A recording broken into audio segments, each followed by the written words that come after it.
ॐ श्रुतिस्मृतिपुराणानाम् आलयं करुणालयं नमामि भगवत्पादं शङ्करं लोकशङ्करं शङ्करं शङ्कराचार्यं केशवं बादरायणं सूत्रभाष्यकृतौ वन्दे भगवन्तः पुनः पुनः निधये सर्वविद्यानां विजशे भवरोगिणां गुरवे सर्वलोकानां दक्षिणामूर्तये नमः। ॐ सहना भवतु सहनौ भुनक्तु सह वीर्यङ्करवावहै तेजस्विनावधीतमस्तु मा विद्विषावहै। ॐ शान्ति शान्ति शान्तिः। உத்தவ கீதா 24வது ஸ்லோகம், பேஜ் நம்பர் 64 சமஸ்கிருதத்தில்.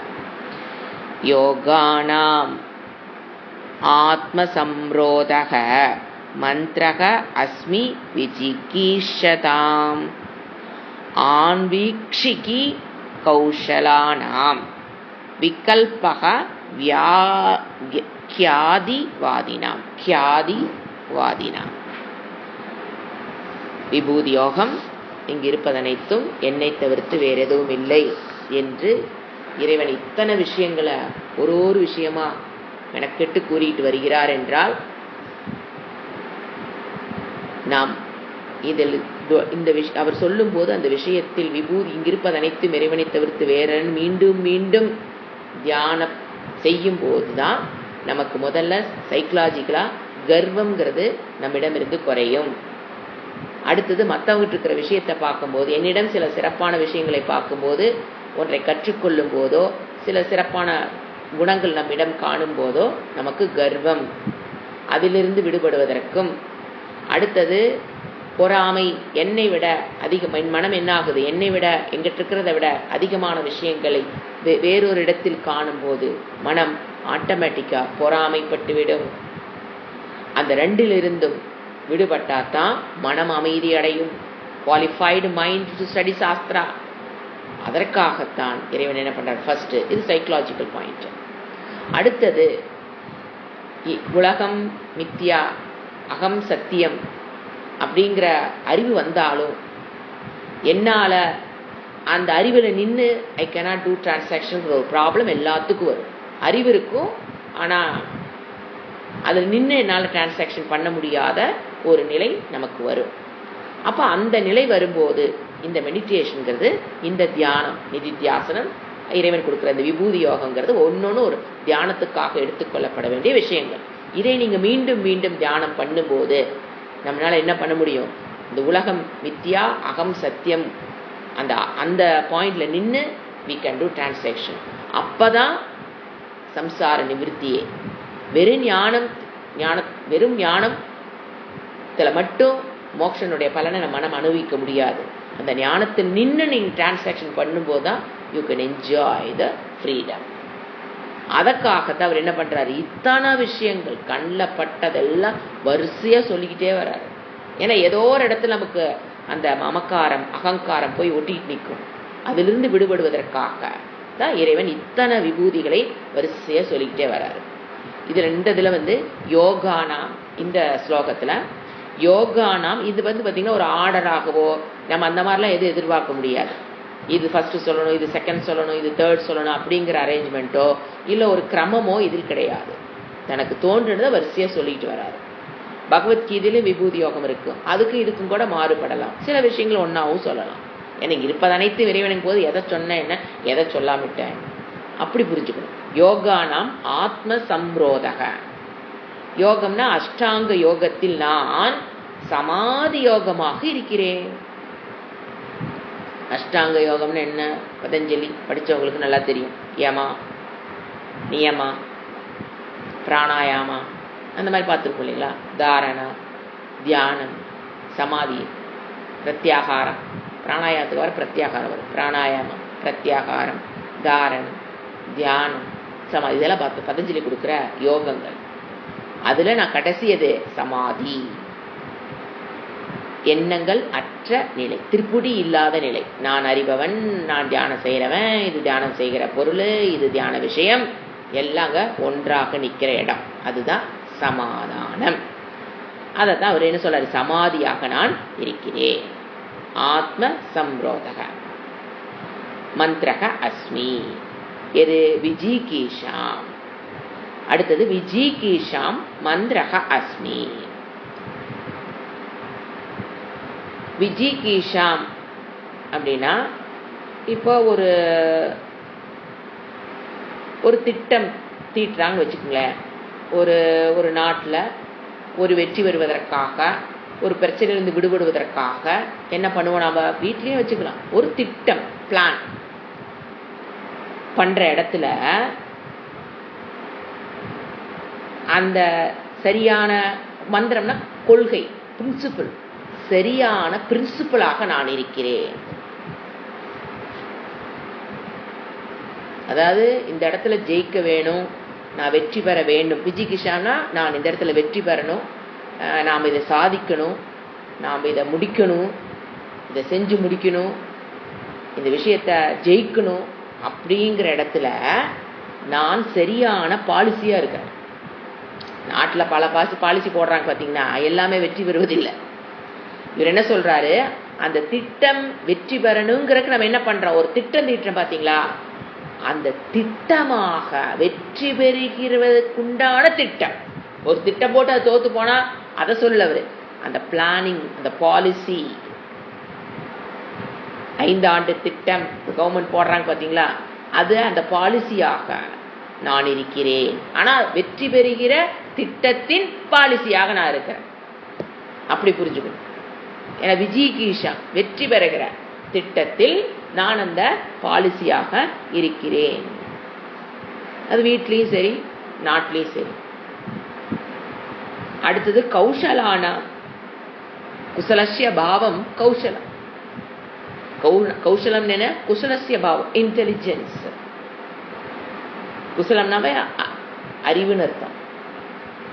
அதுல குஷலானாம், அந்த இன்டெலிஜென்ஸ்ல நான் என்னவா இருக்கேன், ஆன்வீக்ஷிகி.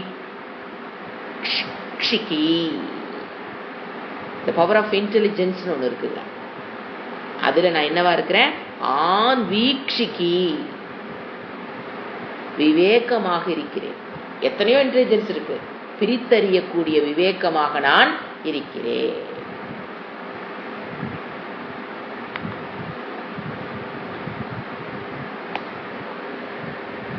விவேக இன்டெலிஜென்ஸா இருக்கு, அறிவாக. பல அறிவுகள் இருக்கு இந்த உலகத்துல, இன்டெலிஜென்ஸ். அதுல நான் என்ன அறிவா இருக்கேன், விவேகமாக. அதுதான் ஆன்வீக்ஷிகி. அடுத்தது விகல்பக கியாதிவாதினாம். முதல்ல கியாதின்னு என்ன தெரியணும், அப்புறம் கியாதிவாதின தெரியணும். அதுல விகல்பம்னா என்ன, கியாதிவாதினாம். கியாதி அப்படின்னு பாத்தீங்கன்னா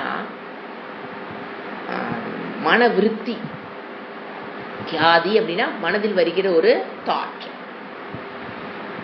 இப்போ ஒரு ஆத்ம தத்துவத்தை, ஆத்ம விசாரத்தை குரு ஒருத்தர் சொல்லி கொடுக்கும்போது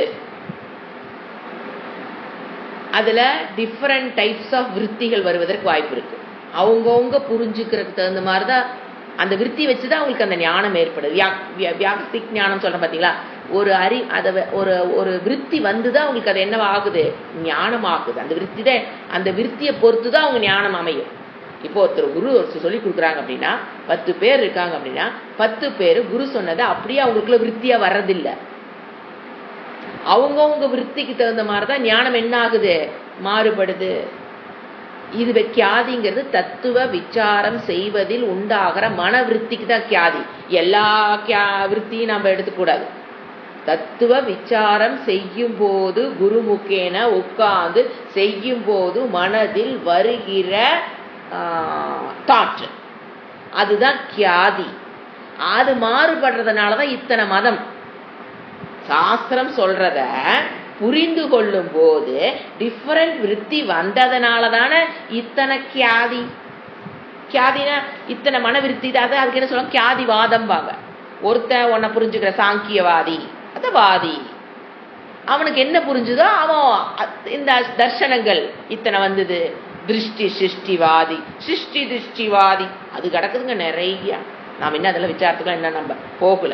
திருஷ்டி திருஷ்டிவாதி, திருஷ்டி சிருஷ்டிவாதி. இந்த மாதிரி அனிர்வச்சனீய கியாதி. இந்த கியாதிங்கிறோட எங்கெங்க நம்ம சாஸ்திரத்துல ஜாயிண்ட் ஆன்னு பார்த்தீங்கன்னா அனிர்வச்சனீய கியாதி. இன்னதென்று மாயான என்ன அனிர்வச்சனீயம், அது இன்னதென்று சொல்ல முடியாதது. ஆத்மானந்தம்னா என்னங்கிறீங்க, அது என்னது அனிர்வச்சனீயம், இன்னதுன்னு என்னால சொல்ல முடியாது. மனதில் இருக்கிற ஆனந்தத்தை என்னன்னு சொல்ல விளக்க முடியாது. ஆத்மாவுடைய ஆனந்தத்தை எப்படி அனிர்வச்சனீய கியாதி. இந்த மாதிரி முதல்ல கியாதிங்கிறது தெளிவா புரிஞ்சுக்கணும். ஆத்ம விசாரத்தின் போது மனதில் தோன்றுகின்ற டிஃபரண்ட் தாட்ஸ், அத கியாதிவா, அதை வச்சுதான் அவங்க புரிஞ்சுக்கிறாங்க. ஒரு தர்சனமே, ஒரு மதம் தர்சனமே உருவாகுது. இவர் என்ன சொல்றாரு, இவ்வளவு எதுக்கு பில்டப், இதுல இவர் என்னவா இருப்பாராமா, விகல்பா. பியூட்டிஃபுல்லான விகல்பம்னா சம்சயம், டவுட். விகல்பம் என்ன, சம்சயம். அந்த நடுவுல சம்சயம் நின்னதுனால தானே டிஃபரெண்ட் கியாதி வருது. உங்களுக்கு சொன்னபடி புரிஞ்சுட்டு வச்சுக்கலாம். அங்க ஒண்ணு கியாதி, அதாவது சொன்னபடி புரிஞ்சுட்டா டிஃபரெண்ட் டைப்ஸ் ஆஃப் தர்ஷனமோ டிஃபரெண்ட் டைப்ஸ் ஆஃப் அண்டர்ஸ்டாண்டிங் எல்லாம் ஏன் வருது, சந்தேகம் உள்ள இருக்கு. அந்த சந்தேகம் உள்ள இருக்குன்னே தெரியாததுனால தானே இத்தனை தரிசனம். அத்வைதம் கிடையாது, துவைதம் ஏன் சொல்றாங்க, சாஸ்திரம் சொல்றது துவைதம் தான் சொல்றாரா இல்லையா. ராமானுஜர் இருந்து குரு மத்வாச்சாரியன் நீங்க பாருங்க, எல்லா மத்வாச்சாரியன் எல்லாருமே சாஸ்திரம் என்ன சொல்லுங்கிறாங்க, துவைதம், நான் வேறு, இறைவன் வேறு, உலகம் வேறு, மோட்சம்ங்கிறது இறந்ததுக்கு அப்புறம் தான் அடையிறது, இதெல்லாம் தான் சாஸ்திரம் சொல்லுது. அத்வைதி என்ன சொல்றாங்க, இருப்பது ஏக்கமேவ அத்விதீயம், ததேவ சௌமிய இதமக்ரே ஆசீத். இது அத்வைத பிலாசபி சொல்றாங்க. அந்த சென்டென்ஸ் எப்படி புரிஞ்சுக்கிறோம், சௌமிய இதம் அக்ரே ஆசீத், சதேவ அப்படிங்கிற சென்டென்ஸ யாரு சாஸ்திரத்திலிருந்து வருது. அது என்ன வரணும், டிஃபரெண்ட், ஒரு மனதிலையும் ஒரு கியாதி தாற்று. ஆனா எப்படி போகுது எல்லாம், ஒருத்தர் என்ன புரிஞ்சுக்கிறாங்க, துவைதம் ஒரு டப்பாக்குள்ள நகையெல்லாம் இருந்த மாதிரி, நகை வெளியில் வந்த மாதிரி இறைவன் சொல்லிட்டு இருக்கிறாரு, பிரம்மத்திலிருந்து இது உலகம் வந்தது, அப்படி புரிஞ்சுக்கிறாங்களா இல்லையா. ஸோ இதெல்லாம் ஏன் இந்த கியாதி, டிஃபரெண்ட் கியாதி ஏன் வருது, அவங்களுக்குள்ள சந்தேகம் சரியாக புரிந்து கொள்ளாததனால் வருதுனாலயா. அந்த சந்தேகமாக நான் இருக்கிறேன், பியூட்டிஃபுல் திங்கிங். அந்த சந்தேகமே என்னதான். அப்ப யாரையும் நம்ம என்ன பண்ண வேண்டாம், ஏன்டா புரிஞ்சுக்கல, ஏன்டா தப்பா புரிஞ்சுக்கிட்ட, ஐயோ, அந்த சந்தேகமே யாருதான், இறைவன். சும்மா சொல்லிடலாங்க, கண்ணில் பாக்குறதெல்லாம் இறைவன், இதுவுமே நான் தாங்கிறாரு பாருங்க. அவ்வளவு சூக்ஷ்மமா அந்த இடத்த நம்ம அந்த அளவுக்கு சந்தேகம்னால அது என்னதான், நான் தப்பா புரிந்து கொள்றது யாருதான், நான் சரியா புரிந்து கொள்றது யாருதான், புரிந்து கொள்றதே யாருதான். ஆனா அகங்காரம் என்ன சொல்லுது நம்ம கிட்ட, நான் புரிந்து கொண்டேன், நான் புரிந்து கொண்டேன். அவனின்றி அணுவும் அசையாது. அததான் அழகா ஈஸியா 2-3 சொல்லுவாரு. டக்குன்னு ஒண்ணு அப்படியே திங்க் பண்ற மாதிரி ஒரு வேர்டு ஆட் பண்ணிட்டு அடுத்த ஸ்லோகம் போயிடுறாரு. அடுத்த ஸ்லோகம் என்ன, ஸ்ரீநாம் து சதரூபா அகம் பும்சாம் ஸ்வாம்பூன்னு போட்டு ஸ்வாயபுவக மனுகு நாராயண முனீனாம் ச குமாரக பிரம்மச்சாரினாம். ஸ்ரீநாம் பெண்களில், து சதரூபா மனுவினுடைய மனைவியாக இருக்கிறேன். முதல் தோன்றின ஆண் பெண் மனுவும் அவனுடைய ஒய்ஃபும், மனுவாக இருக்கிறேன். முதலில் தோன்ற பெண் மனு, என்னுடைய ஒய்ஃப் அக்கா. நான் மனுவினுடைய சதரூபாங்கிறது மனுவோட மனைவியோட பேர், சதரூபாவாக இருக்கிறேன். இதைத்தான் அவங்க ஆதாம் ஏவால் எதையோ போட்டு குழப்பிட்டு இருக்கிறாங்க. சரிங்களா, எல்லாம் காப்பி அடிச்சது தான். அவங்க சொல்றாங்க இல்லைங்களா, முதல் தோன்றின பெண்ணாரு ஆனாரு, இதெல்லாம் மனுவும் மனுனுடைய ஒய்ஃபு. ஸ்ரீனாம் நான் சதரூபாவா இருக்கிறேன். அகம் பும்சாம் ஸ்வயம்புவக மனுகு. பெண் ஆண்களில் நான் யாரா இருக்கேன்? மனுவாக இருக்கிறேன். முதலில் தோன்றிய ஆண் மனுங்க, முதலில் தோன்றிய பெண் சதரூபா, மனுவினுடைய மனைவி. பெண்ணாக நான் இருக்கிறேன், அந்த ஆணாகவும் நான் இருக்கிறேன். ஸ்வயம்பூன தானாக தோன்றியன்னு அர்த்தம்.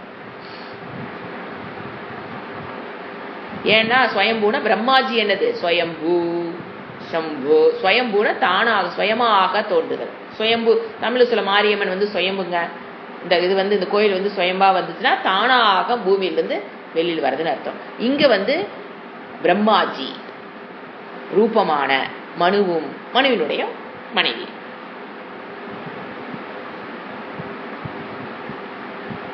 பிரம்மாஜியிடமிருந்து தோன்றிய மனுவும் மனுவினுடைய மனைவியா.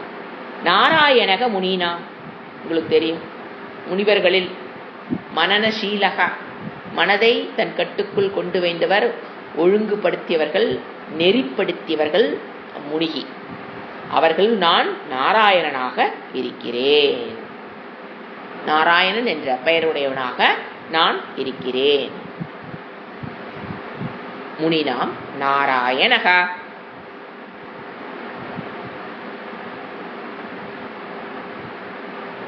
மேலும் கடைசி சொல்லி முடிக்கிறாரு, குமாரக பிரம்மச்சாரினா.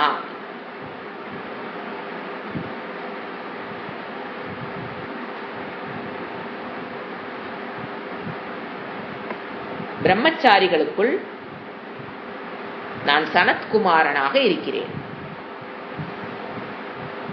பிரம்மச்சாரிகளுக்குள் நான் சனத்குமாரனாக, தட்சிணாமூர்த்தியிடம் நேரடியாக படித்தவங்க பார்த்தீங்களா 4 பேர், அதுல ஒருத்தரான சனத்குமாரனாக நான் இருக்கிறேன்.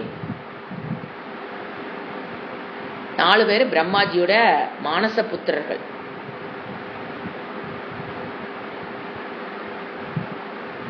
அவங்களாம் பார்த்தீங்கன்னா 4 பேர் பிறக்கும் போதே வைராக்கியத்துடன் படிச்சிருவார், குறையே இல்லாம.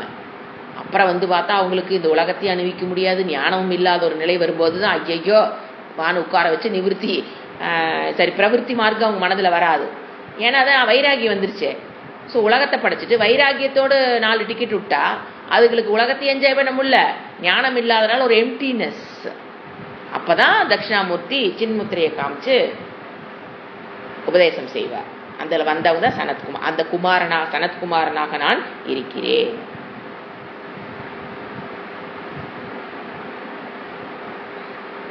முருகன் அம்சம் சொல்லுவாங்க சனத்குமாரன், கேள்விப்பட்டிருப்பீங்களா என்னன்னு தெரியல.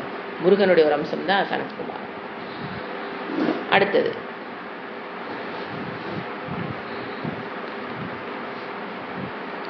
தர்மாணாம் அஸ்மி சந்நியாசக, க்ஷேமானாம் அபிஹி மதிஹி, குஹ்யானாம் சூன்ருதம் மௌனம், மிதுனானாம் அஜகது அகம். 4.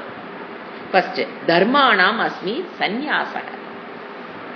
ஆசிரம் தர்மானம், தர்மத்துள் நான் சந்நியாசமாக இருக்கிறேன். சாஸ்திரத்தில் நான் சந்நியாச ஆசிரமா இருக்கேன்னு சொல்லல, புரிஞ்சுக்கணும். டக்குன்னு மாத்தி என்ன போட்டிருக்காரு, ஆசிரமத்தில் நான் சந்நியாச ஆசிரமாக இருக்கிறேன்னு சொல்லலை. தர்மானாம் அஸ்மி சந்நியாசக. தர்மானாம் அஸ்மி, அதாவது இறைவன் வகுத்து கொடுத்த தர்மம் 2, பிரவிற்த்தி தர்மம், நிவிருத்தி தர்மம். அப்படி புரிஞ்சுக்கணும். தர்மம்னா பிரவிற்த்தி தர்மம், நிவிருத்தி தர்மம். இதை பாஷை படிக்கிற ஆரம்பத்திலே நம்ம ஒரு இன்ட்ரோடக்ஷன் கிளாஸ்ல நிறைய பார்த்துருக்கோம். பிரவிற்த்தி தர்மம்னு என்ன, நிவிருத்தி தர்மம்னு என்ன. கர்மகாண்டத்துல போறது பிரவிற்த்தி தர்மம், ஞான காண்டத்துக்குள்ள வர்றது நிவிருத்தி தர்மம். எதுக்கு? சாங்கியம். அதுதான் சாங்கியம், ஞானத்திற்காக சாங்கியம். இப்போ இவர் என்ன சொல்றாரு, தர்மானாமஸ்மி சந்நியாசக. சந்நியாசன அந்த இடத்துல நிவிருத்தி மார்க்கமாக நான் இருக்கிறேன். 2 மார்க்கம் நான் கொடுத்துருக்கேன், அந்த 2 மார்க்கத்துல நான் நிவிருத்தி மார்க்கமாக இருக்கிறேன் தான் சந்நியாசம். அப்படியும் எடுத்துக்கலாம். இன்னொரு அர்த்தம், அந்த நிவிருத்தி மார்க்கத்திற்கு வரக்கூடிய பக்குவம் எது? விவேகம் வைராக்கியமாக நான் இருக்கிறேன். அப்படி எடுத்துக்கலாம். சந்நியாசம் இண்டிகேட்ஸ் விவேகம் அண்ட் வைராக்கியம். அதான சம்யக்கு ஞாசம். கர்மத்தை விடுதல் எதனால விடுறாம? விவேகம் வைராக்கியம். ரெண்டு மீனிங் இங்க கரெக்டா வரும். தர்மானாம் அஸ்மி சந்நியாசகங்கிறது நிவிருத்தி மார்க்கமாக நான் இருக்கிறேன். அவன் என்ன பண்ணணும்? கிரமேண எதிலிருந்து எங்க வரணும்? கர்ம பிரவிற்த்தி மார்க்கத்திலிருந்து கிரமேண முறைப்படி எங்க வர்றாம? பரீட்சைய லோக்கான் நிவிருத்தி மார்க்கத்துக்கு வர்றான். கிரமேண டம்முன்னு அங்க குதிக்க முடியாது. அந்த சந்நியாச தர்மமா இருக்கிற. இன்னொன்னு விவேக வைராக். அந்த சந்நியாசாசனம் அந்த தர்மத்துக்குள்ள வரக்கு அவனுக்கு என்ன தேவைப்படுது? விவேகம் வைராக். அதுவாகும் நான் இருக்கிறேன். அடுத்தது க்ஷேமானாம் அபிஹி மதிஹி. க்ஷேமம்னா நலன். எத்தனையோ க்ஷேமம் இறைவன்ட்ட கேட்கிறோம். க்ஷேமம்னா அடைந்ததை பாதுகாத்து வைக்கிற பேர் க்ஷேமம். இதெல்லாம் எங்கிட்ட இருக்கு, இதெல்லாம் எனக்கு பாதுகாப்பா நான் இருக்க வரைக்கும் எனக்கு வேணும் அப்படிங்கிற பேர் க்ஷேமம். இதெல்லாம் இல்லை எனக்கு குடு இறைவா அப்படின்னு கேட்கும்போது அது யோகம். இவர் என்ன சொல்றாரு? க்ஷேமம் எதை நீ பெற்றதை பாதுகாப்ப வைத்துக் கொள்வதில். ஆல்ரெடி எல்லாம் வாங்கி பெற்றாச்சு, அதை பாதுகாத்து வைத்துக் கொள்வதில் க்ஷேமானாம். எத்தனையோ குடும்பம், உறவுகள், மனப்பக்குவம் எத்தனையோ நம்ம கஷ்டப்பட்டு தேடி வச்சிருப்போம். அந்த க்ஷேமத்தில் அதை பாதுகாக்கிற விஷயத்தில் நான் என்னவா இருக்கேன்? அபிஹி மதிஹி. அதே மாதிரி தான் பியூட்டிஃபுல்லான ஒரு திங்கிங். அபிஹி மதிஹினாங்க உள்நோக்கிய பார்வையுடைய மனமாக இருக்கிறேன். பகிஹின வெளியில போறதுங்க. அபிஹின என்ன? இன்ட்ரோவர்ட். Introvert minded. அபிஹி அபிஹி பா எஸ் அப் நான் பீன்ட்டனா அபகி எஸ் சாரி அபிஹி இல்ல அபகி. பகினா பகிர் முகம்னா எக்ஸ்ட்ரோவர்ட் நேச்சர். பகிஹி அதோட ஆப்போசிட் என்னது? அபகிஹி. அவ்வளவுதான். இன்ட்ரோவர்ட்டட் மனமாக தன்னிடத்தில் தானே சிந்திக்கக்கூடிய சக்தி. பீயிங் இன்ட்ரோவர்ட்டட் நேச்சராக நான் இருக்கேன். எது? க்ஷேமானா பாதுகாத்து அடைந்ததை பாதுகாத்து வைக்க வேண்டிய விஷயத்தில். ஏன்னா இன்ட்ரோவர்ட்டட் அடைஞ்சிடலாம், ஆனா பாதுகாத்து வைக்கிறதுங்கிறது கஷ்டம். குழந்தைய பிடிச்சிடலாம், அதுலயே வச்சிருக்கிறதுக்கு பாத்தீங்களா? அதனால என்ன சொல்றாரு? அபகிஹி உள்நோக்கிய பார்வை உடைய மனமாக நான் இருக்கிறேன். பாதுகாத்து வைக்க கொள்ளப்பட வேண்டிய விஷயம் நம்மள கேளுங்க. எது எது பாதுகாத்து வைக்கிறீங்க? தங்கத்தை பாதுகாத்து வை, சொத்தை பாதுகாத்து வை, குழந்தைகளை பாதுகாத்து வை. எத்தனை நம்ம பாதுகாத்து என்னைக்காச்சு இதை பாதுகாத்து வைக்கணும்னு நினைச்சிருக்கோமா? அதுவாக நான் இருக்கிறேன்கிறார். சொத்து, குழந்தைகள், உறவுகளை பாதுகாத்து வை. ஏன்னா ஆவுன்னு அல்ல கோச்சுக்கும், உடனே பேட்சப் பண்ணி பாதுகாத்து வைக்கிறோம். லைஃபே நம்மளுக்கு இதுதான் போகுது. ஒரு உறவு பிரச்சனை, ஒரு பேட்சப், அப்புறம் பாதுகாப்பு எடுத்து போடு, அப்புறம் இன்னொரு உறவு பிரச்சனை கலப்போம், அப்புறம் ஒரு பேட்சப் பண்ணி மறுபடியும் அது உள்ள போடு. இப்படி உறவுகளுக்கு போராடுறோம். சொத்து, பத்து, பணம், பேங்க் பேலன்ஸ், கோல்டு, இப்படி பெற்றதை பாதுகாத்து இங்க போடலாமா, பணத்தை இங்க போடலாமா, அங்க போடலாமா, இந்த ஷேர் போடலாமா, அந்த ஷேர்ல போடலாமா, பணத்தை எப்படி அதிகம் பண்றது, எப்படி பாதுகாப்பா வைக்கிறது, எதுல இன்வெஸ்ட் பண்ணா பணம் பாதுகாப்பாக இருக்கும். ஏன்னா பேங்க்ல போட்டா அடுத்த நாள் காலப்பா பேங்கே இல்லையே. இப்படி பாதுகாக்கிற விஷயங்கள் நம்ம நிறைய பண்றோம். அவர் என்ன சொல்றாரு? அதெல்லாம் ஈஸி, அது எல்லாத்தையும் விட கஷ்டம் எது? ஏன்னா அதுல மகிமை தானே பேசுறாரு. பாதுகாக்கிற விஷயத்தில் டப்பஸ்ட் பாதுகாத்தல் எது? இன்ட்ரோவர்ட்டட் நேச்சர் மைண்ட பெறதீசி. அதை பாதுகாத்து வைக்கிற பாருங்க. ஒரு சாதகனுக்கு இதெல்லாம் சேலஞ்ச். பெறது ஈஸி. கிளாஸ்ல உட்காரும் போது ஒரு நாள் ஒரு இருக்கிறதுங்க ஈஸி. மறுபடியும் அதை பாதுகாத்து வைத்தல், இன்ட்ரோவர்ட்டட் நேச்சர் மைண்டை பாதுகாத்து. ஏன்னா ஏன் கஷ்டம்? இந்திரியங்களை என்ன பண்ணிட்டு இருக்கோம்? எக்ஸ்ட்ரோவர்ட்டா பண்ணிட்டு இருக்குங்கள. ஏய் அதை பார், ஏய் இதை கேள். நாம கேட்காம இருந்தால் பக்கத்துல இருக்கு வந்து, ஏய் வாழ்க்கையை என்ஜாய் பண்ண நீ என்ன பண்ண போற, வா இதை பார், கூட சொல்லித்தரக்கு வேற நாள் இருக்கும். இத கேளு, அத பாரு, அங்க போ, இங்க போ, அத வாங்கு, இத வாங்கு, இது நல்லா இருக்கும், அது நல்லா இருக்கும்னு என்ன பண்ணிட்டு இருக்கோம். அதனாலதான் சொல்றாரு, அந்த இடத்தை பெற்றதை பாதுகாத்து வைப்பதில் நாம் நினைக்கிற சொத்தை பாதுகாத்து வைக்கிறது கஷ்டம், பணத்தை பாதுகாத்து வைக்கிறது கஷ்டம், சுச்சு பீஸ். இத பார்க்கும்போது அதெல்லாம் சுச்சு பீஸ், இதுதான் பாதுகாத்து வைக்கிறது ரொம்ப கஷ்டம். எது? the introverted mind. ஏன்னா அந்த introverted mind தான் சாஸ்திரத்தை அல்வாவாட்ட முழுங்கும். அப்படியே அல்வானா என்னங்க, முறுக்குனா கட்டாம வச்சுக்கான்னு கடிச்சுதான் நம்ம முழுங்குறோம். நீங்க அல்வாவில் வாயில வைங்க, அது வாட்டுக்கு வலிக்கிட்டு அப்படியே அழுங்காம உள்ள போகுது பாத்தீங்களா. That type of enjoying the sweet, அது சாஸ்திர வகுப்புல எனக்கு கிடைக்குதுன்னா கிடைக்கும். எது? அல்வா வாயில வச்சு யாராவது ஏதாவது வச்சு இடிக்கணுமாங்க, உள்ள போய் தொலை, நாயே பேயே உள்ளேயே போக மாட்டேங்கிறாய், குத்துன்னு குத்திக்கிட்டாங்க, அல்வா உள்ள போகுது. வாயில வைக்கும் போது இன்பம், உள்ள போகும்போதும் இன்பம். உள்ள போனதுக்கு அப்புறம் என்னங்கிறது கடைக்காரன் செஞ்சதை வச்சு நாம் செஞ்சது அப்புறம் பேசிக்கலாம். வாயில வைக்கும் போதும் கேட்கும் போதும், வகுப்புகளை கேட்கும் போதும் ஆனந்தம், அதை பதிய வைக்கும் போதும் ஆனந்தம், அது உள்ள போகும் போதும் அப்படியே அழகா அப்படி வலிக்கிட்டு போகும் பாருங்க அல்வா, அதுவும் ஆனந்தம். அந்த மாதிரி வேதாந்த வகுப்புகள் எனக்கு இருக்குன்னா 100% சத்தியம் பண்றேன், இன்ட்ரோவர்ட்டட் நேச்சர் இருக்கிறவங்கனால மட்டும்தான் அந்த வகுப்புகளை அப்படி என்ஜாய் பண்ணி முழுங்க முடியும். அது என்ஜாய் பண்ண முடியல வகுப்புகளை, எனக்கு போர் அடிக்குது, தூக்கம் வருது, சொன்னதையே சொன்ன மாதிரி இருக்கே, இது போதுமே அப்படின்னு ஒரு ஃபீலிங் வருதுன்னா எழுதி வச்சுக்குங்க. மைண்ட் என்ன ஆயிட்டு இருக்குது, அகங்காரம் உங்களை ஏமாத்திக்கிட்டு வெளியில கூட்டிட்டு போயிட்டு இருக்குதுன்னு அர்த்தம்.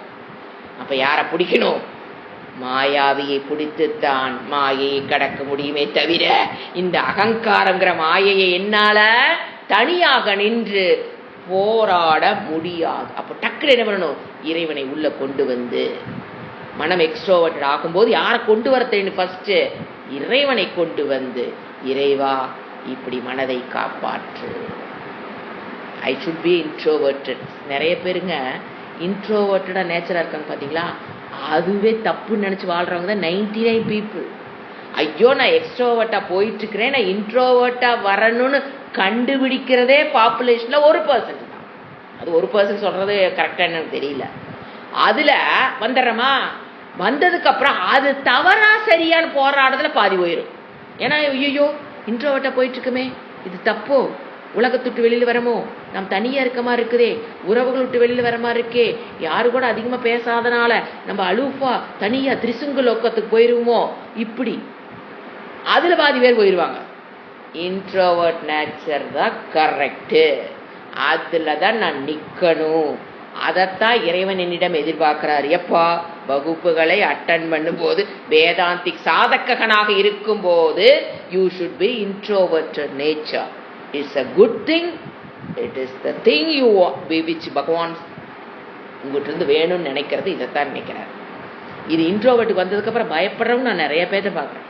ஐயோ என்னமோ நான் உலகத்துக்கு தனியா வந்த மாதிரி இருக்கு, கூட்டத்துக்குள்ள போனா நம்ம என்னமோ தனியா இருக்க மாதிரி இருக்குங்களே, ஏன்னா அவங்க பேசுற பேச்சு என்னால கலந்துக்க முடியல, எனக்கு சேர்ந்த செட்டும் கிடைக்க மாட்டேங்குது, போனா என்னமோ தனிமையா.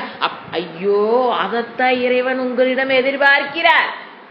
அது புரிஞ்சுக்காம டவுட் வேற, என்னமோ எனக்கு தனியா போன மாதிரி இருக்குது, திரிசங்கு லோக்கத்துக்கு போன மாதிரி இருக்கு. ஏன்னா திரிசங்குனாங்க இதுவும் இல்லை அதுவும் இல்லாம, அதாவது அவங்களோட என்ஜாய் பண்ண முடியாம நானிகளாவும் ஆகாம இந்த நடுவில் நிக்கிறதுக்கு பேர் திரிசங்கம். அப்படி இருக்க மாதிரி இருக்குதே. ஐயோ அந்த மனநிலை தான் நீடட் ஃபார் சாஸ்திரம். அந்த மனநிலை தான் பெஸ்ட்னு நான் சொல்லல, சங்கராச்சாரியார் சொல்லல, கிருஷ்ணரும் சொல்லல, ஈஸ்வரன் சொல்ற. அந்த மனநிலை என்னமோ அது பெறுவது என்னமோ ரொம்ப ஈஸி, அது பெறுவதே கஷ்டங்க. It is an achievement in your life. அப்படி ஒரு நிக்கிறேன்னு சொல்றேன் பாத்தீங்களா, this is a great achievement. ஏன் என்ன சொல்றாரு? கஷ்டம், அதுவாக நான் இருக்கிறேன். இப்ப பாருங்க, கம்மிங் டு த விபூதி யோகத்துக்கு வாங்க. அப்படி நீ அடைஞ்சிட்டீனாலும் அது நான் தான். முடிஞ்சுதா? பெருசா நீ ஒன்றும் என்ன பண்ணிக்க வேண்டாம். ஐ ஆம் இன்ட்ரோவர்ட்டட், பெருமையெல்லாம் பட்டுக்காத. அதுவும் என்னதுதான், நான் தான். எப்படி பாருங்க, சொல்லி அதை அப்படியே அந்த கர்வத்தில் கொண்டு நிற்காம அப்படி நிற்க வைக்கிறார் பார்த்தீங்களா? தட் இஸ் விபூதி யோகத்துடைய பியூட்டி. விபூதி யோகம் எவ்வளோ ஆழமாக புரிஞ்சுக்கிறோமோ அங்கே ஞானம்ங்கிறது அப்படியே அல்வா மாதிரி இது புரிஞ்சுக்க. அதுக்காக இத்தனை கொடுக்குறாரு பாருங்க. எத்தனை ஸ்லோகம், ஒரு அத்தியாயத்தில் எத்தனை ஸ்லோகம் வந்துட்டே இருக்கு. இதை பாரு, அதை பாரு, இதை பாரு, அதை பாரு, அதை பாரு, இதை பாரு, அது ஒன்னாந்தா, இது ஒன்னாந்தா, அது ஒன்னாந்தா, இது ஒன்னாந்தா. என்னங்க போர் அடிக்கிற மாதிரி இருக்கே. அத்தனை தேவைப்படுது நம்ம மனதுக்கு, அத்தனை சாப்பாடு தேவைப்படுது. அந்த ஞானத்தில் நிற்கிறதுக்கு we need so much of food. So Bhagavan is giving food to us. சாப்பிடு சாப்பிடு, இதை பாரு, அதை பாருங்கிற என்னது, இதை சாப்பிடு, பசியாருதான் பாரு, இதை சாப்பிடு, பசியா குழந்தைக்கு அம்மா கொடுப்பாங்க பாருங்க, இதை சாப்பிடு, அதை சாப்பிடு, இதை கொஞ்சம் சாப்பிடு, இது ஒரு வாய், அது ஒரு வாய். அதே தாய்மை மனப்பக்குவத்துடன் தான் இறைவன் நம்மை, ஏன்னா நம்ம என்ன கஷ்டத்தில் இருக்கிறோங்கிறது நம்மளை விட இறைவனுக்கு நல்லா தெரியுங்கிறதுக்கு இதுதான் ப்ரூஃப். என்ன சொல்றாரு? அபஹி மதிஹி, நாட் இன்ட்ரோ. அவபகினா ஆப்போசிட் எக்ஸ்ட்ரோவர்ட். இன்ட்ரோவர்ட்டட் மனமாக அந்த சக்தி, அது ஒரு சக்திங்க. இன்ட்ரோவர்ட் நேச்சரா இருக்கிறதுங்கிறது என்னது, ஒரு சக்தி. அந்த சக்தி நான் தான். அதை கொடுத்ததான் பெற்றுட்டியா, கொடுத்தது நான் தான். அமிக்கி வாசி என்ன நான்ல பேசிட்டு இருக்காரு. அது கொடுத்தது நான் தான், அதுவும் நான் தான். But beauty. அடுத்தது குஹ்யானாம் சூன்றுதம் மௌனம். இது அதை விட பியூட்டிங்க. குஹ்யானாம் சூன்றுதம் மௌனம். இப்போ குஹ்யானாம்னாங்க ரகசியம், ஒரு பாதுகாத்தலில். குஹ்யானம்னா ரகசியத்தை பாதுகாத்தல். எப்படி நமக்கு பாதுகாப்பு தெரியுங்களா? எனக்கு அது ஒரு நியூஸ் தெரிஞ்சுட்டு வச்சுக்கல, உடனே ஒருத்தர் போனை போட்டு பாதுகாக்க முடியாத தன்மை எப்படி வெளிப்படுன்னு கேட்குறேன் பாருங்க. உங்களால் அதை பாதுகாக்க முடியுமா முடியாத? ஒரு ரகசியத்தை சொன்னா, இப்போ என்னை பத்தி நான் ஜட்ஜ்மெண்ட், ஒரு ரகசியம் என்னிடம் சொல்லப்பட்டால் என்னால் அதை பாதுகாக்க முடியுமா முடியாதா? ஒரு ரகசியம் நமக்கு கிடைக்குது, ஒரு நியூஸ், வெளியில வராத ஒரு நியூஸ் கிடைக்குது. உடனே யாரோ ஒருத்தருக்கு, ஏன்னா அவன் ஃப்ரெண்டாமா, அவங்ககிட்ட மட்டும் சொல்லிட்டு இது யார்ட்டி சொல்லிடாத, உங்களால் ரகசியத்தை பாதுகாக்க முடியவில்லை. It's a very drawback in your mental setup. Your psychology should be corrected. என்னுடைய சைக்காலஜிக்கல் என்ன ப்ராப்ளம் இருக்குன்னு தெரிஞ்சுக்கணும். எது, ஒரு ரகசியத்தை சொன்னோன்னே அது ரகசியம் தெரிஞ்சு போச்சு, பாதுகாக்கணும்னு தெரிஞ்சு போச்சு. அந்த சூழ்நிலையில அந்த ரகசியம் பாதுகாக்கிறது தான் நல்லதுன்னு தெரிஞ்சிருச்சு. அதுக்கப்புறம் ஒருத்தருட்டு தானே க்ளோசஸ்ட், அது உங்க கணவனா இருக்கலாம், மனைவியா இருக்கலாம், குழந்தைகளா இருக்கலாம், மகனாக இருக்கலாம், ஃப்ரெண்டா இருக்கலாம், க்ளோசஸ்ட் ஃப்ரெண்டு சொல்லக்கூடாது. அப்பதான் சொல்லாம இருந்தீங்கன்னா என்ன டிக் போட்டுக்குங்க, ரகசியத்தை பாதுகாக்கிற சக்தி எங்கிட்ட இருக்குன்னு அர்த்தம். இல்லைங்க சொல்லினா அவங்கள தப்பா எடுத்துக்குவாங்க. இது ரகசியத்தை பாதுகாக்க முடியாத நிலை, அகங்காரம் நம்மளை ஏமாத்திட்டு இருக்குதுங்க. அதுக்கு நாம் இருந்தீங்களா சொல்லுவோம், ஐயோ இதை அவங்ககிட்ட சொல்லினா அவங்க என்னை தப்பா எடுத்துக்குவாங்க, அதனால என்ன பண்ணிடுறது, நான் சொல்லிடுறேன். ஏங்க உலகத்தில் இருக்கவங்கிட்ட நல்ல பேர் வாங்குறதுக்காகவா நம்ம உட்கார்ந்துருக்கோம்? ரகசியத்தை பாதுகாக்கிற சக்தியோடு நீ இருக்கணும்னு இறைவன் சொல்றாரு. அங்க நிக்கணுமா? நம்ம மற்றவங்க நம்மளை தப்பா எடுத்துக்குவாங்கிறதுக்காக அந்த ரகசியத்தை சொல்லி இறைவன் சொல்ற சக்தி விட்டுடுறது நல்லது. இறைவன் கொடுக்குற சக்தி நமக்கு இருக்குங்க, நாமள என்ன பண்ணிடுறாதா, எது சிறந்து நீங்களே ஏன்னா இந்த இடத்துல நாம தான் உட்கார்ந்து யோசனை பண்ணணும். இப்ப இறைவன் குஹ்யானாம் நான் என்னவா இருக்கேன், அதுக்கப்புறம் அடுத்து வருவார் சூன்றுதம் மௌனம். ரெண்டு சொல்றாரு. ரகசியத்தை பாதுகாக்கிற இடத்துல முதல்ல ரகசியம்ங்கிறது பாதுகாக்கப்பட வேண்டும். ரகசியம் பாதுகாக்குங்கிறது ஒரு சக்தி. நீங்க வாயை திறந்தீங்கன்னா சக்தி இல்லைன்னு அர்த்தம், வேற எந்த காரணம் கிடையாது. இது ஃபர்ஸ்ட் அண்டர்ஸ்டாண்டிங். இது என்ன சொல்றாரு, அந்த மாதிரி பாதுகாக்க வேண்டிய விஷயத்தில் நான் ஃபர்ஸ்ட் மௌனம் எடுத்துக்கலாம், அதுக்கப்புறம் சூன்றுத்தம் எடுத்துக்கலாம். இப்ப நான் அதை பாதுகாக்கிறதுக்கு என்ன தெரியுங்களா வழி, ரெண்டு சொல்லி கொடுக்குறாரு. ஒன்னு மௌனம், இன்னொன்னு சூன்றுத்தம். அன்றுத்தம் சூன்றுத்தம். இப்ப மௌனம்னா, இப்போ ஒரு சப்ஜெக்ட், அதை பத்தி உங்களை சுத்தி 4 பேர் பேசுறாங்க, அந்த ரகசியம் உங்களுக்கு தெரியும், அதை பத்தி பேசுறாங்க, அந்த கேள்வியே உங்ககிட்ட வருது, இல்லை ஃபர்ஸ்ட் கேள்வி வேண்டாம், அது அண்டத்துக்கு போயிடும். ஃபர்ஸ்ட் இப்போ நான் ஒரு ஃபர்ஸ்ட் வந்து மௌனத்துக்கு சொல்கிறேன். இப்போ ஒரு ரகசியம் காப்பாற்றப்படணும். நீங்கள் 4 பேர்த்துட்டு பேசிட்டு இருக்கிறீங்க, எந்த ரகசியமான விஷயமோ அது அவங்களுக்கு தெரியாதனால ஏதோ குழப்பிட்டு கிடக்குறாங்க. நமக்கு அந்த ரகசியம் தெரியும். நேற்று ஏன் கிளாஸ் இல்லை, ஜிக்கு ஒரு பிரச்சனை நமக்கு தெரியும், மற்றவங்க யாருக்கு தெரியாது. ஏன் கிளாஸ் எடுக்கீங்க நமக்கு தெரியுது, நம்ம லைனுக்கே வருவோமே. நேற்று கிளாஸ் லீவ் விட்டாங்க, நீங்கள் 4 பேர் ஃப்ரெண்ட்ஸ் பேசிக்கிறீங்க கான்ஃபரன்ஸ் கால் போட்டு. ஏன் நேற்று லீவு? ஒருத்தர் ஒன்று சொல்கிறாங்க, இன்னொருத்தர் ஒன்று சொல்கிறாங்க. அவருக்கு உடம்பு சரியில்லை, இந்த பிரச்சனை இல்லை, அவங்களுக்கு அந்த பிரச்சனை, இப்படி அங்கே போயிட்டாங்க இங்கே போயிட்டாங்க, அது வெளியில் தெரியாமல் இருக்கிறக்காக அவங்க கிளாஸ் லீவ் விட்டு போயிருக்காங்க. ஏன்னா அதை மறைச்சிட்டேன், நான் வந்து மறைச்சிட்டேன் அப்படிங்கும்போது நீங்கள் 4 பேர் என்ன பேசிக்கிறீங்க? 4 பேர் ஏதோ பேசிக்கிறாங்க. ஆனால் உண்மையான காரணம், வெளியில் சொல்லக்கூடாத ஒரு ரகசியம், பாதுகாக்கப்பட வேண்டிய விஷயம் ஜி உங்களை கூப்பிட்டு சொல்லியிருக்காங்க. அப்போ இந்த ஒரு காரணம், இதனால நான் வந்து கிளாஸ் நாளைக்கு லீவுன்னு நான் சொல்லிட்டேன், இது வெளியில சொல்ல வேண்டாம் அப்படின்னு நான் சொல்லிட்டேன். அப்ப அதுக்கு பேர் என்ன? ரகசியம். அது ஏதோ ஒரு காரணத்துக்காக ஜி வந்து பாதுகாக்கப்பட வேண்டும் நம்ம கிட்ட சொல்லிட்டாங்க. என்னன்னு நமக்கு தெரியும், ஏன் லீவ் விட்டாங்கன்னு தெரியும். இப்ப 4 பேர் பேசிட்டு இருக்காங்க, 4 பேரும் வெவ்வேறு விதமா பேசிட்டு அவங்கவுங்க இன்ஃபர்மேஷன்ஸ் வச்சு அவங்கவுங்க. அப்ப எப்ப இருக்கணும்? நம்ம கம்முன்னு இருக்கணும், மௌனம் கடைபிடிக்க. இறைவன் சொல்லிட்டு இருக்காரு, நான் சொல்லல. நான் ஒரு எக்ஸாம்பிள் வச்சு ஈஸியா புரியறதுக்காக நான் எதையோ தொலாவி உங்களுக்கு எக்ஸாம்பிள் கொடுத்துட்டு இருக்கேன். மௌனம் ரகசியத்தை பாதுகாக்கிற ரகசியமாக இருக்கணும். நம்ம கிட்ட, அதாவது நமக்கு அந்த ரகசியம் தெரியுங்கிறது மற்றவங்களுக்கு தெரியக்கூடாது. அப்போ ஒரே வழி என்ன? அவங்கள பேசிட்டு இருக்கும்போது என்கிட்ட ரகசியம் இருக்குதுன்னு அவங்களுக்கு தெரியாம இருக்கணும்னு நான் அதை பாதுகாக்கணும். ஏன்னா எனக்கு ரகசியம் தெரியுங்கிறது அடுத்தது, ரகசியம்ங்கிறது ஒரு விஷயம், அதை நான் ரகசியமா வச்சிருக்கணும். எது? எனக்கு ரகசியம் தெரியும்னு நான் ரகசியமாக வைத்திருப்பதற்கு ஒரே வழி மௌனம். அந்த மௌனமாக நான் இருக்கிறேன். ஏன்னாங்க இதெல்லாம் வந்து ஒரு சாதகனுக்கு அவசியமானது. ரகசியத்தை ரகசியமாக பாதுகாத்தல். எங்கிட்ட ரகசியம் இருக்குன்னு காமிக்காம இருக்கிறது. இல்லைன்னா எனக்கு தெரியும் நான் சொல்ல மாட்டேன், அதல்ல எனக்கு தெரியாது அதுவும் சொல்ல மாட்டேன். மௌனம் வியாக்கியா பிரகடித்த பரபிரம்மதத்வயோ ஞானம். அடுத்தது இன்னொன்னு சொல்றாரு பாருங்க, அன்றிருத்தம். உங்களே கேட்கறாங்க, சாய்க்கு வந்து தெரியுதுன்னு வச்சுங்களேன், அவன் ஸ்கிரீன்ல தெரியுதுனால சொல்றேன், ஏ சாய் ஏன் நேற்று கிளாஸ் லீவ் விட்டாலும் தெரியுமா? வாயை போட்டு விட்டுக்கிறாங்க. உனக்கு தெரியுமா? உனக்கு ஏன் நீ பேசிட்டு இருந்தேன்னு சொன்ன? அப்ப ஜி சொல்லி இருக்கணுமே, உனக்கு தெரியுமா? தெரியுமா அப்படிங்கும்போது சூன்றுத்தம். முடியாத இடத்தில், நம்மளோட ரகசியத்தை பாதுகாக்க முடியாத ஒரு இடம். போய் பேசக்கூடாது, வேற படிச்சு வச்சிருக்கிறோம்.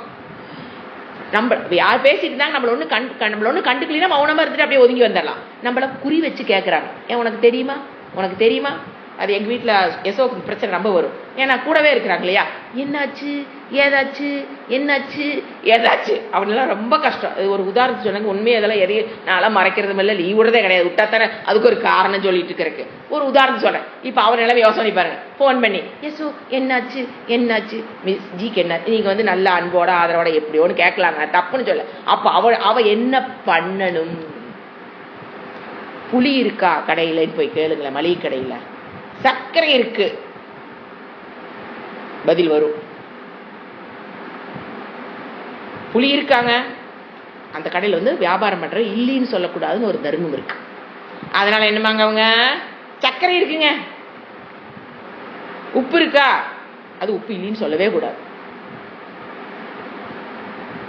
பருப்பு இருக்கு, அப்ப ஒரு டெக்னிக் யூஸ் பண்றான் பாத்தீங்களா, அந்த டெக்னிக்கை இங்க யூஸ் பண்ணணும். நம்மள பாயிண்ட் அவுட் பண்ணி, இவளுக்கு கண்டிப்பா தெரியும், யசோக்கு கண்டிப்பா தெரியும் என்ன காரணம்னு. அவ சொல்லி ஆக வேண்டிய கட்டாயம். எனக்கு தெரியாதுன்னு சொல்ல முடியாது. எப்படி சொல்லுவீங்க? அவளுக்கு தெரியுமே, என்ன கூடவே இருக்கிறனே. அப்ப அவ என்ன பண்ணி ஆகணும்? அதுக்கு பேர் தான் சூன்றுத்தம். சூன்றுத்தம்னா அவங்க மனசு புண்படாம, இது வந்து என்னால வெளியில சொல்ல முடியாதுன்னு சும்மா எஸ்ஸே எல்லாம் எழுதாம சப்ஜெக்ட் மாத்துறதுன்னு சொல்லுவாங்க பாத்தீங்களா. பேசிட்டு இருக்க அந்த சப்ஜெக்டை மாத்தி விடுறது. நம்ம லாங்குவேஜ், லோக்கல் லாங்குவேஜ்ல அப்படியே அழகா அமைதியாக மாத்தி விடுறது. அதுதான் ஒரு எக்ஸாம்பிள். உங்களுக்கு எப்படி புரியுன்னு சொன்ன வச்சுக்கா, கடையில போய் அரிசி இருக்கான்னு கேட்ட என்னங்கிறது, பருப்பு இருக்கு. அப்போ பேசும்போது நாம் முதல்ல இந்த இந்த ரகசியத்தை பாதுகாக்கிற சக்தியை நீங்க வளர்த்தி கொண்டு விட்டீர்கள் என்றால் சூன்றுத்தமும் மௌனமும் தானா வருங்க. இது ரெண்டு தானா வரக்கூடிய அந்த சக்தி இல்லாதனாலதான் இந்த ரெண்டு நம்ம விலகுவோம். அந்த சக்தி உள்ள இருந்துச்சுன்னா அப்பதைக்கு ஜமாளிச்சிடும். கேட்டா கூட அது எப்படி ஜமாளிக்கணும், அப்படியே நைஸா பேசிட்டேன் அப்படின்னு நம்ம சொல்றோம் பாத்தீங்களா. அவங்க கேட்டாங்க, நைஸா தப்பிச்சுக்கிட்டேன், நான் சொல்லல தப்பிச்சுக்கிட்டேன்னு சொல்றீங்க பாத்தீங்களா, அதுதான் சூன்றுத்தம். என்ன பண்ணுவோம் தெரியுங்களா, நிறைய பேரு இது கண்டிப்பாக வாழ்க்கையில் பாதுகாக்கப்பட வேண்டிய ஒரு சக்தி. நாம் என்ன பண்ணிடுவோம், ஜென்ரலா நான் ரொம்ப ஓப்பன் டைப்புங்க, எப்போ எதா இருந்தாலும் மனசுல வச்சுக்க மாட்டேன், என்னமே உங்களுக்கு பிடிச்ச அவார்டு கொடுக்குற மாதிரி அப்படிலாம் இருக்கக்கூடாது. நம்ம ரொம்ப ஓப்பன் டைப்னாங்க அது வேற அர்த்தம். இவங்க சொல்ற ஓப்பன் டைப்பு ரகசியத்தை எதையும் நான் வச்சுக்க மாட்டேன், அப்படி இருக்கக்கூடாது. சாஸ்திரம் என்ன சொல்லுது, அந்த ரகசியம் பாதுகாக்கப்பட வேண்டிய ரகசியத்தில் நான் மௌனமாக இருக்கிறேன். சில விஷயங்கள் பாதுகாக்கப்படணும், ரகசியமாக வைத்துக் கொள்ளப்பட வேண்டும். ஓப்பன் டைப்புங்கிற பேருல ஒரு நியூஸ் காதுக்கு வந்தோன்ன அதுக்கு பேர் ஓப்பன் மைண்டட் இல்லைங்க. ரகசியத்தை பாதுகாக்க முடியாத சக்தி இல்லாதவள் நான் அர்த்தம். ஆனா அது அகங்காரம் நம்மளை எப்படி ஏமாத்துது, என்ன டெபினிஷன் நம்ம கொடுத்துக்குது, ஐ எம் ஓப்பன் ஹார்ட்டட். அப்படி நம்ம அகங்காரம் நம்மை, ஏன்னா அந்த குறைய மறைக்கிறதுக்கு அகங்காரம் என்ன காமிக்குது, ஐ எம் ஓப்பன் ஹார்ட்டட்.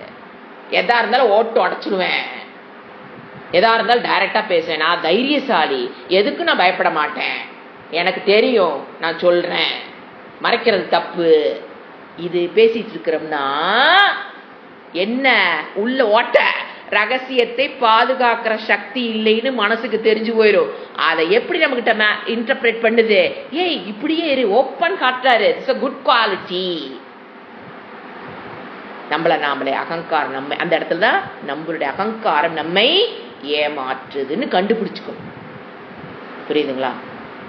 இதுக்குன்னு இன்னொரு லெவல் பீப்புள் இருக்காங்க. காலையில் என்னப்பா ஏதோ பேசணுமே, காலையில் என்ன சாப்பிட்ட, இட்லி சாப்பிட்ருப்பாங்க, இல்லை பழைய சோறு குடிச்சிருக்காங்கன்னு வச்சுக்கோங்களேன், இல்லை கூழ் குடிச்சிருக்காங்க வச்சுக்கோங்களேன். இன்னைக்கு பொங்கல் வடை பாயாசங்க, எதுக்கு இது? பல சமயம் நான் யோசனை பண்ணியிருக்கேன், கஞ்சி குடிச்சேன்னா கஞ்சி குடிச்சேன், எனக்கு எது பிடிக்குதோ என் உடம்புக்கு எது சேருமோ அதை நான் சாப்பிட்றேன், சத்தமா ஓப்பனா சொல்ல வேண்டியதானே. வடை சாப்பிட்டேன், பொங்கல் சாப்பிட்டேன், இல்லை ஃப்ரூட் சாப்பிட்டேன், இல்லை நட்ஸ் சாப்பிட்டேன், எதுக்கு? யோசனை பண்ணணும், என்ன சைக்காலஜி என்ன உள்ள வச்சிருக்கோம் நம்ம. ஃபுல்லா டாட்டு, மனசு ஃபுல்லா என்னது, பிளாக் டாட்ஸ். அதெல்லாம் என்ன பண்றது, இதுக்கு பேர் சூன்றுத்தமாங்க, இதுக்கு பேர் ரகசியத்தை பாதுகாக்கிறதா? இது ஒரு ரகசியமா? நீங்க என்ன சாப்பிட்டீங்கிறத மறைக்கிற சில பேர் ஓவரா மறைக்கிறாங்க. போன் பண்ணி எங்க இருக்கிற, மார்க்கெட் இருக்கிறேன்னு சொன்னதுல என்ன தப்பு, வெளியில் இருக்கிறேன், ஏன் ரகசியத்தை பாதுகாக்கிறாங்களா? அத இங்க சாஸ்திரம் சொல்லல. மறைக்கப்பட வேண்டிய விஷயத்தை தான் குஹ்யானான்னு எடுத்துக்கணும், தவிர மறைத்துக்கொண்டு தன்னை ஒரு வட்டம் போட்டு அதுக்குள்ள மறைத்துக்கொண்டு வாழுன்னு சாஸ்திரம் ஏன்னா அது ஓப்பன் ஹார்ட்டட் வராது. சாஸ்திரம் படிக்கிறதுக்கு அதுவும் குவாலிபிகேஷன் இல்லை. எல்லாத்தையும் மறைச்சு மறைச்சு மறைச்சு மறைச்சு வச்சுக்கிறங்க போது அது அந்த மைண்டு சாஸ்திரத்துக்கு பாருங்க கத்தி மேல் நடக்கிற மாதிரி ஒரு விஷயமும் இந்த சைடு போனீங்கனாலும் தப்பு, இந்த சைடு போனாலும் தப்பு. அப்படி நேரா அந்த கைத்தை கட்டி விட்டு ஆகாயத்தில் நடப்பானுக்கு பாருங்க பசங்க பிள்ளைகள்லாம், இந்த பக்கம் 2 குச்சி வச்சுக்கிட்டு இப்படி தள்ளனா இப்படி, இப்படி தள்ளனா இப்படி, அந்த மாதிரிதான் நம்மளுடைய மனதை அப்படியே டியூன் பண்ணிக்கிட்டே இருக்கணும். ஓ இந்த இடத்துல இப்படி நாம் நடந்துக்கணும், இது தப்பு, இது சரி, இங்க பேலன்ஸ் ஆகும்போது இங்க பேலன்ஸ் பண்ணிக்கணும். ஸோ அப்படி எல்லாவற்றையும் மறைப்பதும் தவறு. ஓப்பன் ஹார்ட்டடா இருந்தோன்னு அப்படி எல்லாத்தையும் கொட்டிட்டு இருக்கிறதும் தப்பு.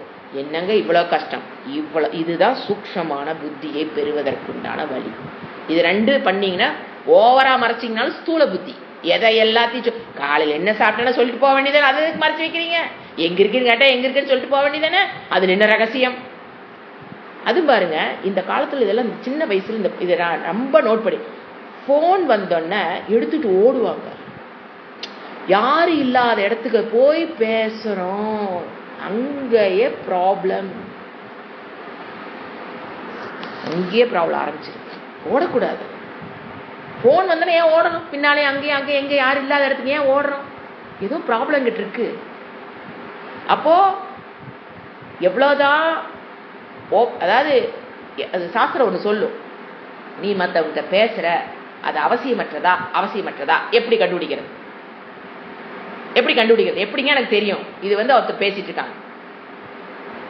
நீங்க 2 பேரும் பேசிக்கிறத பக்கத்துல நின்று கேட்கறவங்க கேட்கிற அளவுக்கு உன்னால பேச முடியுதுன்னு வச்சுக்கோங்க, அது அவசியம்னு அர்த்தம்.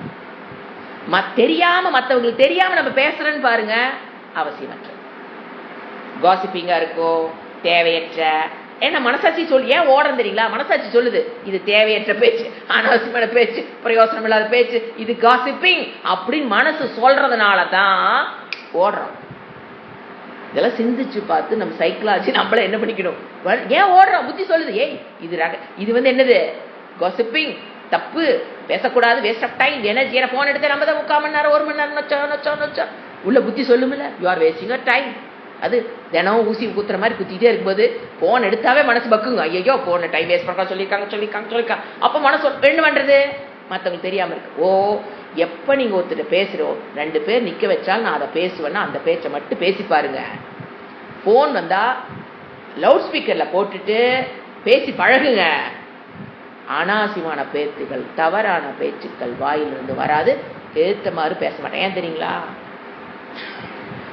நான் லவுட் ஸ்பீக்கரை போட்டதை இப்போ எங்கள் வீட்டுக்கு உங்களுக்குலாம் தெரியும்னு வச்சுக்கோங்களேன்.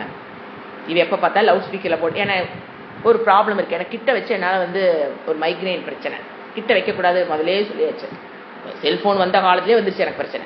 அப்போ லவுட் ஸ்பீக்கரை போட்டு தள்ளி வச்சுதான் இது பழகிறாங்களா வீட்டுக்குங்களா? இப்போ அது அப்படியே அப்போ லவுட் ஸ்பீக்கர்ல போட்டா இவ போட்டுதான் கேட்பா அப்படி. இப்போ எங்கள் வீட்டுக்கார தெரிஞ்சு வச்சுக்கோங்களேன், எப்போ போட்டாலும் லவுட் ஸ்பீக்கர்ல போட்டு தான் கேட்பா. வீட்டில் நாங்கள் இப்போ 7-8 பேர் இருக்கோம். இல்லை தேவையற்ற பேச்சுக்களை பேச மாட்டார், தவறான வார்த்தைகளை நம்ப கட்ட ஏச மாட்டார். ஏன்னா இவங்க தான் லவுட் ஸ்பீக்கர்ல போட்டு ஊரேங்க. யாரை இப்போ எங்கள் வீட்டுக்கு யாரோ ஒருத்த பற்றி பேசணும்னா ஃபோனில் பேசிட்டு வர அவர் எங்கிட்ட இதை போட்டிருப்ப பக்கத்துலேயே நிற்கலாம யார் வேணாலும். அவருக்கு அங்கிருந்து என்ன தோணும்? இப்போ லவுட் ஸ்பீக்கர் போட்டிருப்பா, நம்ம யாரை பற்றி கிரிட்டிசைஸ் பண்ணுறோமோ, கமெண்ட் அடிக்கிறோமோ, அவங்க எங்கே இருக்கலாம்? வாய்ப்பு இருக்கு, பக்கத்து வீடு தானே, பக்கத்தில் தானே இருப்பாங்க. அது சொல்லுவார், கடைவீதி போனால் லவுட் ஸ்பீக்கர், எங்கே போனால் லவுட் ஸ்பீக்கரில் போட்டு நான் பேசுவேன். எதை அந்த லவுட் ஸ்பீக்கரில் போட்டு என்ன விஷயங்கள் நம்ம 2 பேரும் ஷேர் பண்ணிக்கிறோமோ அதை மட்டும் ஷேர் பண்ணிக்கிட்டா போதும். அதுக்கு மேலே போகும்போது அது வெட்டி வயது. அது போய் சொல்ல பாருங்க, அதெல்லாம் என்னவா போயிடும்? தேவையற்ற பேச்சுக்கள், அனாவசிய பேச்சுக்கள். எப்படி கண்டுபிடிக்கலாம்னா பழகி பாருங்க, வந்துடும். எங்கெங்க நாம டைம் வேஸ்ட் பண்ணிட்டு இருக்கிறோம், எப்பப்ப செல்போன் தூக்கிட்டு ஓடுறோம், எதனால ஓடுறோம், ஏன் லவுட் ஸ்பீக்கர்ல போட்டு என்னால பேச முடியல, சிந்திச்சு பாருங்க. அந்த இடமெல்லாம் புத்தி சொல்லும், ஏய் waste of time, waste of time, waste of time and energy, gossiping, it's wrong, it's பாப்பம். பாபத்தையும் பண்ணிட்டு இருப்போம், எல்லாமே பண்ணும். மற்றவங்களை பத்தி பேசினா என்னது? பாப்பம். புரிஞ்சுங்களா? ஸோ எங்கெங்க கொண்டு வராரு. அப்ப இப்ப சப்ஜெக்ட் வரும்போது அந்த ரகசியங்களில் நான் என்னவா இருக்கிறேன்? மௌனமா இருந்து உன்னை நீ காப்பாத்திக்கிற பாத்தியா? அந்த மௌனமும் நான் தான். எனக்கு கரு வரக்கூடாது இல்லையா? ஆஹா நாம ரகசியத்தை காப்பாற்ற உடனே அடிக்கிறாரு. அந்த மௌனமும் நான் தான். அல்லது சூன்றுத்தம் சொல்ற பாத்தியா? அன்றுத்தம், அது பாருங்க பொய், அழகான பொய். சப்ஜெக்டை மாத்தி பேசுறதுக்கு பாத்தீங்களா? அன்றுத்தம். அந்த இடத்துல நீங்க ஏசோ நினைச்சுக்கோங்க, என்ன பண்ணிருக்கு, எப்படியே லீவ் விட்டான்னு கேட்டா அவன் என்ன பண்ணி ஆகணும்? மௌனம். கேட்காம இருந்துட்டா மௌனம். எல்லாம் கூட இருந்து 4 பேர் பேசினா மௌனம். பாயிண்ட் அவுட் பண்ணி கேட்கும்போது சுன்றுத்தம்.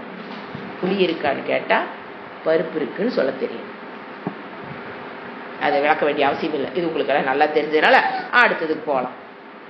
27 சம்பத்சரக அஸ்மி அனிமிஷாம். உடனே காலத்துக்கு வர மேலதான் அதை சொன்னாரு. அடுத்த ஸ்லோகம் எங்க வருது பாருங்க, காலம். சம்பத்சரக அஸ்மி அனிமிஷாம் ரிதுனா மதுமா தத்தவோ. வசந்த காலம். அடுத்தது மாசானாம் மார்கசீர்ஷகம் நக்ஷத்ராணாம் ததா அபிஜித். இது பகவத்கீதையில வரும். சம்பத்சர அஸ்மி அனிமிஷாம், நாங்க நிற்காமல் ஓடிக்கொண்டிருப்பதில், சம்பத்சரனா காலமாக நான் இருக்கிறேன். நிற்காமல் எது ஓடுது நம்ம பார்க்குறோம். ராக்கெட் இங்கிருந்து விடுறாங்க, சந்திரகிரகம் போகிற வரைக்கும் அது என்ன ஆகாது? நிற்காது. பாயிண்ட் டு பாயிண்ட் பஸ் எங்கேயும் நிற்காது. அந்த மாதிரி நிற்காமல் போகிற விஷயம் எத்தனை நம்ம பார்க்குறோம். ஒரு பறவை மைக்ரேஷன் 5000 மைல் 4000 மைலுங்க, பசிபிக் கடலே கிடக்குது நிற்காமல். அந்த மாதிரி எத்தனை விஷயங்கள் நிற்காமல் போயிட்டு இருக்கு. பூமி தன்னைத்தானே சுத்துறது நின்னா முடிஞ்சுது. அந்த சூரியனை சுத்துதலையும் பிளானட்ஸ் இந்த மாதிரி பாருங்க. நம்ம நிற்காமல் ஹார்ட் நிற்காமல் ஓடதை எது நீங்க திங்க் பண்ணி பாருங்க. ஹார்ட், லங்ஸ், சித்த ஒரு கொஞ்ச நேரங்க, ஒரு 5 நிமிஷம் ரெஸ்ட் எடுக்கிற முடிஞ்சு வச்சு கதையே. அப்போ அந்த மாதிரி விஷயங்களுக்கு பேர் தான் அனிமிஷம். நிற்காமல் நிமிஷங்கோட நிற்காமல் ஓடிக்கொண்டிருக்கிற விஷயங்களில் காலமாக நான் இருக்கிறேன். வருடமாக அப்படின்னா அந்த இடத்துல காலம்னு எடுத்துக்கணும். வருடமாக நான் இருக்கிறேன். வேதாந்தத்தை பொறுத்த வரைக்கும் காலம்ங்கிறது மித்தியான்னு புரிஞ்சுக்கணும். அது கொஞ்சம் சூக்ஷமான விஷயம். ஏன்னா அது இருக்குன்னு சொல்ல முடியாத, இல்லைன்னு சொல்ல. காலம் என்பது சிருஷ்டி செய்யப்பட்ட ஒன்று. ஜெனரலா பார்த்தீங்கன்னா சிருஷ்டி செய்யப்பட்ட அனைத்துமே என்னது? அனித்தியம். ஆத்மா பிரம்ம தத்துவத்தை தவிர்த்து மற்றதெல்லாம் என்னது? முதல்ல அனித்தியம் போது காலம் எங்க வருது? அனித்தியத்துக்குள்ள வருது. அதுதான் நான் அடிக்கடி சொல்றது. ஒரு காலத்தை போய் நம்மளால என்ன பண்ண முடியறது இல்லை. எப்படி ஒரு புடவையை போய் என்னால பிடிக்க முடியறது இல்லை. வேற புடவையை பிடிச்சா நூல் என்னங்குது, நூலை பிடிச்சா பஞ்சு என்னங்குது, நாங்குது. அப்படி நம்மளால போய் இன்னதுன்னு சொல்ல முடியாது. அனிர்வச்சனீயம். நாம ரூபால எப்படி இருக்குது? இன்னதுன்னு நம்மளால போய் பிடிக்க முடியல. அதே போல காலம் நம்மளால என்ன முடியாது? போய் பிடிக்க முடியாது. ஏன்னா 11 மணி அப்படின்னா அது எங்கிருந்து ஸ்டார்ட் ஆகுது, எது வரைக்கும் முடியுது? அதுல எது 11 மணி? அன்னைக்கு நான் விளக்குனேன். அந்த 60 செகண்ட்ல அது எத்தனை செகண்ட் நீங்க சொல்றக்குள்ள அது என்ன ஆயிரும்? நீங்க சொன்ன இதுக்கு தாண்டி போயிடும். ஸோ காலம்ங்கிறது பிரம்ம தத்துவமா அது பார்த்தீங்கன்னா நிறைய விசாரங்கள், தர்க்க சாஸ்திர விசாரம்லாம் போனீங்க வச்சுக்கங்களேன். ஐயோ காலம் என்பது பிரம்ம தத்துவம் இல்லை, அது காரணம் இல்லை, அது காரியம் இல்லை, மாயா என்ற தத்துவம் அல்லது அது காரணம் இல்லை, காரியம் இல்லை, எல்லாம் போய் கடைசியில் அவங்களால டிரைவ் பண்ண முடியாது. ஆனா நமக்கு என்ன தெரியும்? மித்தியான ஒரு கேரக்டர் புரிஞ்சுக்கும் போது தர்க்க சாஸ்திரத்துல காலம் ஒரு புரியாத வச்சிருக்காங்க அவங்க. ஏன்னா அந்த மித்தியாங்கிறதுக்குள்ள அவங்க போகாதனால இன்னும் அவங்களுக்குள்ள ஒரு என்ன சொல்றது, பூசி மருவிட்டு தான் வந்திருக்காங்க. தர்க்க சாஸ்திரமா எல்லாத்தையும் அழகா டிஃபைன் பண்ணிடுவாங்க.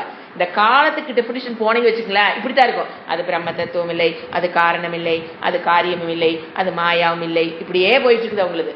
ஆனா உண்மை என்னன்னா காலம் என்பது மித்தியான்னு புரிஞ்சுக்கணும். ஏன்னா அது அனித்தியம், அது தனக்கென்று இருப்பு இல்லாதது. அப்ப அவர் என்ன சொல்றாரு? ஓடிக்கொண்டிருக்கிற விஷயத்தில் நான் எப்படி இருக்கிறேன்?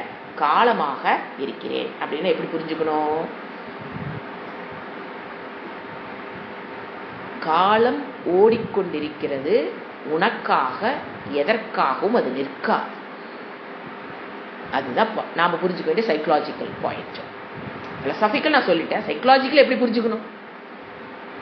இத அப்புறமேல் செஞ்சுக்கலாம். போஸ்ட்போனிங் த ஒர்க் அது ஒரு நோய்.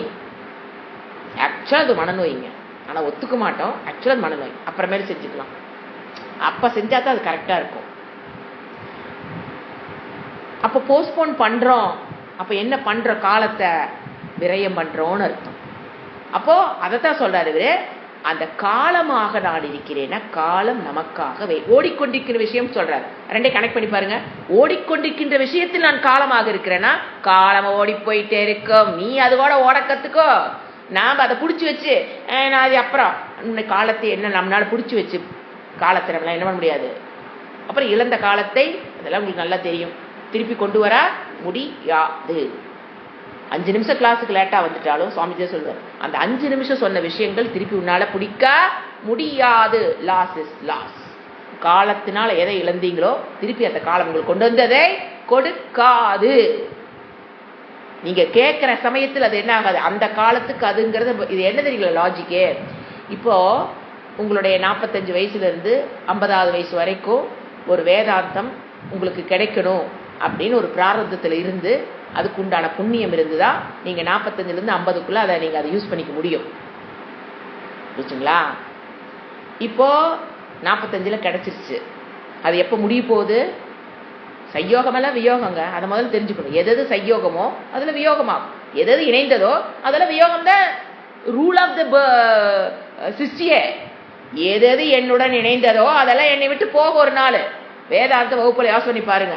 45ல இடைஞ்சிருக்கு, அது எனக்கு 50வது வயசு வரைக்கும் தான் கிடைக்கணுங்கிறது என்னுடைய பிராரப்தம். ஏதோ ஒரு காரணத்துல நான் வியோகமாக போகிறேன், ஆயிருவேன். அது நான் போலாம், குரு போலாம், ஏதோ ஒரு காரணம். மொத்தத்துல சையோகமானதெல்லாம் வியோகமாகணும்னு தெரியணும். அது குறிப்பிட்ட காலத்துக்குள்ளதான் சையோகத்துல இருக்கணும் தெரியணும். அது ஒரு நாள் வியோகமாகுங்க போது, இப்ப என்னுடைய சைக்காலஜி நான் சொல்றேன், இப்ப 45 to 50 தான் எனக்கு அந்த சையோகம் இருக்கிற டைம். வேதாந்தம் குருவோட நான் கத்துக்கிற டைம் எனக்கு ஒரு 5 years தான் என்னோட பிராரப்தம் கொடுத்துருக்கு. இது தெரியாதனாலதான் அந்த வேல்யூ தெரியறது இல்லை. அப்புறம் கத்துக்கலாம். அப்போ அந்த 45 to 50 வரைக்கும் நீங்க யூஸ் பண்ணிக்கலாம் அந்த குருவையோ சாஸ்திரத்தையோ. அதுக்கு மேல நீங்க நினைச்சாலும் கிடைக்காது. ஏன் உங்களுக்கு தான் அந்த இது முடிஞ்சிருச்சே. இறைவன் கொடுத்த பிராரப்த டைம்ல 5 வருஷம் சையோகங்கிறத கொடுத்துருக்காரு. யுவா சையோக வித்து சாஸ்திரா.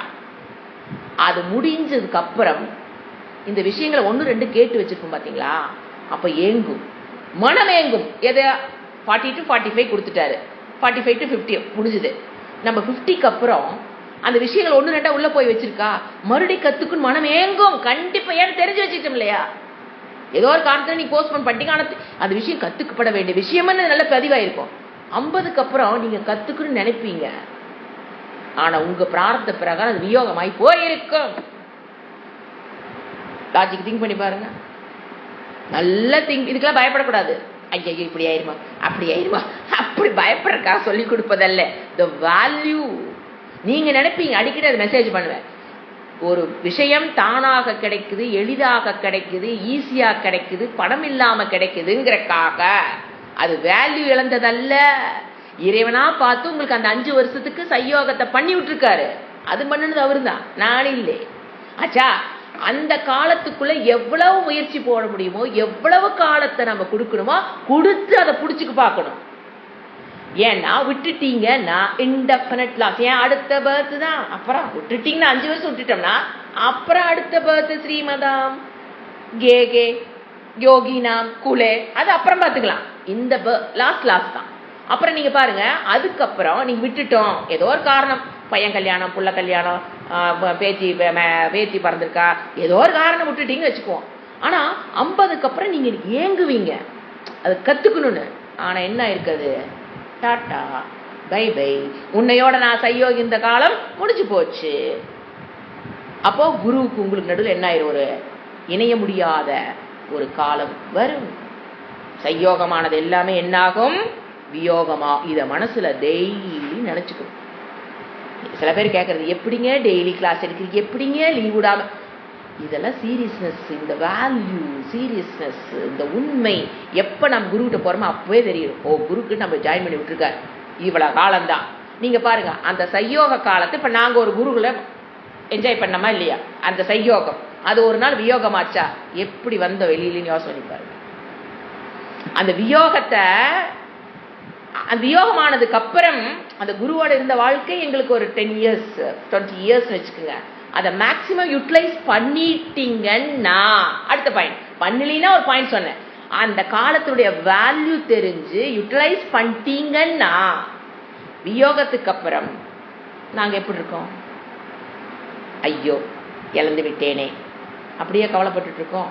வி ஹவ் அதை விட இப்ப என்ன பண்ணிட்டு இருக்கிறோம், என்ஜாயிங் அந்த சையோகத்தில் கிடைத்த விஷயத்தினால. நவ் வி ஆர் அந்த 45 to 55 ப்ராப்பர் எஃபர்ட், ப்ராப்பர் முயற்சி, டிட்டர்மினேஷன். எத்தனை தடவை தோல்வி அடைந்தாலும் முயற்சி பண்ணி வச்சதுனால தான், அது எங்களுக்கு அப்பவே தெரிஞ்சதுனால தான் என்ன பண்ணிட்டோம், கரெக்டான எஃபர்ட் போட்டதுனால தான் இப்ப வியோகம் ஆயிடுச்சு. குருவோட வாழ்ற அந்தேவாசி காலம்லாம் முடிஞ்சு போச்சு. அதுக்கப்புறம் வாழ்க்கை யோசனை பாருங்க, we are enjoying more. ஏன்னா ஓட வேண்டியதில்லை, வர வேண்டியதில்லை, பேக் பண்ண வேண்டாம். ஏன்னா ஆன்லைன் வெப்பனில் ரொம்ப 1 மணி நேரம் ரொம்ப, அப்போல்லாம் அப்படி இல்லைங்க, எல்லாம் ரெடி பண்ணிட்டு ஓடணும். ஒன்னதுக்கு அப்புறம் தான் இங்கே பேப்பர்கார வந்திருப்பா, பணம் வாங்குறதுக்கு பால்கார வந்திருப்பா, உடனே ஃபோன் போயிருந்தேங்க, உங்கள் வீட்டில் ஆளே இருக்கிறது இல்லை, வீடு எதுக்கு கட்டினீங்க, நீங்கள் எதுக்கு இருக்கிறீங்க, அச்சோ திரும்பி வந்து தலை எடுத்து. இப்போ என்ன சொல்லுனேன், தலைகளாக பிறண்டு கிடக்கு வீடு. அப்புறம் வந்து தான் என்ன பண்ணிக்காணும், நேரு வண்டி ஓட்டி ஆகணும். இப்போ அதெல்லாம் இல்ல, ஜாலி உட்கார்ந்தோம்னா கிளாஸ் எடுத்து வீட்டுக்குள்ளே இருக்கோம், எடுக்கிறோம். I am enjoying more because I utilise the time perfectly, properly, டெடிகேஷனோட. இதுதான் கோல், இதை அடிக்கணும்னு அந்த ஒரு லைஃப் வாழ்ந்ததுனால தான். ஏனோ தானான்னு ஒரு செகண்ட் கூட இருந்ததில்லை. ஏன்னா எங்களுக்கு தெரியும் இது எப்போ சையோகங்கிறது வியோகமாக போகுதுன்னு உள்ள நுழையிறன்னைக்கே தெரியும். அது ஃபர்ஸ்ட் அது பகவத்கீதையில சொல்லி கொடுக்குற சையோகம் எல்லாம் வியோகம் ஆகும் போது மண்டைக்குள்ள இது புரியணும். இப்ப நம்ம சையோகம் ஆகியிருக்க விஷயம் எது பையனோட கணவனோட எல்லாமே என்ன ஆகும் ஒரு நாள் வியோகம்னு புரிஞ்சுக்கணும். அந்த ஸ்லோகம் படிச்ச அன்னைக்கு புரிஞ்சதுதான் இன்னைக்கு அது ஆழமா இருக்கு. எது சையோகமாச்சு அதெல்லாம் நம்மள்ட்ட இருக்கிற பணம் வியோகமாகலாம், நம்மள்ட்ட இருக்கிற சொத்து சையோகமா இருக்கா வியோகம். எது சையோகமா உங்களோட சேர்ந்ததோ உடம்பு சேர்ந்திருக்கா இல்லையா, போக போதா இல்லையா, ஃபர்ஸ்ட் மனம் போக போதா இல்லையா வெளியில் நம்ம விட்டு, அதாவது அந்த சரீரம் சொத்து பத்து கணவன் மனைவி குழந்தைகள் பேரன் பேத்திகள் உறவுகள் அம்மா அப்ப கூட பிறந்தது வந்தது கூட பிறந்தது வந்து சேர்ந்தது எல்லாமே என்ன ஆக போகுது ஒரு நாள் வியோகம். அப்பதான் அந்த வேல்யூ புரியும் நமக்கு, அந்த சையோக காலத்தினுடைய வேல்யூ. அப்ப வகுப்புகள் வராம இருக்கிறதுக்கு மனம் காரணங்களை தேடாது. இது தெரியாதனாலதான் வகுப்புகள் வராததற்கு மனம் காரணங்களை தேடுகிறது. வராமல் இருப்பதற்கு 1000 காரணங்கள் 1,00,000 காரணங்கள் இருக்கும். ஆனா வர்றக்கு எங்க சுவாமி என்கிட்ட அடிக்கடி சொல்வார், வர்றா அப்படின்னா ஒரே ஒரு காரணம் புரிஞ்சு போச்சுவார். எந்த கிளாஸ் லீவ் எடுக்க மாட்டோம். எல்லாரும் என்ன இப்படி லீவ், ஏன்னா லீவ் எடுக்காம வரனால நல்லவங்க ஆச்சா போச்சுன்னு வேற பாலிடிக்ஸ் வேற வந்துடும். அப்போ அவர் சொல்வார், எதுக்கு வர்றங்கிற காரணம் அவளுக்கு தெரிஞ்சு போச்சு, உங்களுக்கு அது தெரியாதனால நீங்க எதை பிடிச்சிட்டு இருக்கிறீங்க, 4:30 மணிக்கு வேணாம் 1008 காரணங்களை பிடித்து கொண்டிருக்கீங்க. அவளுக்கு தெரிஞ்சு, ஆனா அவர் சொன்னும் போது அவங்களுக்கு யாருக்கு புரியல, எனக்கு புரிஞ்சுது அப்பவே. இவர் எதை குறிக்கிறார் நமக்கு இல்லை, அதை நான் வெளியில சொல்ல முடியாது. பட் ஏன்னா அது நம்மளா புரிஞ்சுக்கப்பட வேண்டிய விஷயங்கள். இது குரு எல்லாம் சொல்லித்தரல, இது நீ ஆனா இங்க என்ன இருக்கு ஓப்பனா சொல்றாரு, சையோகமானதுல வியோகமாகும். சோ காலம் முக்கியம். ஏன் காலமே பொன்னானது, அதாவது பழமொழி கேளுங்க, அப்படியே லைனா கவிதையை எழுதிடுவோம். ஆனா இந்த இடத்துல என்ன பண்ணிடுறது, கோட்டை விட்டுருவோம். காலம் பொன்னானது, அதைத்தான் சொல்றாரு. ஓகே. ஓம் சாந்தி சாந்தி சாந்தி. ஹரி ஓம் ஸ்ரீ குருப்யோ நமஹ. ஹரி ஓம்.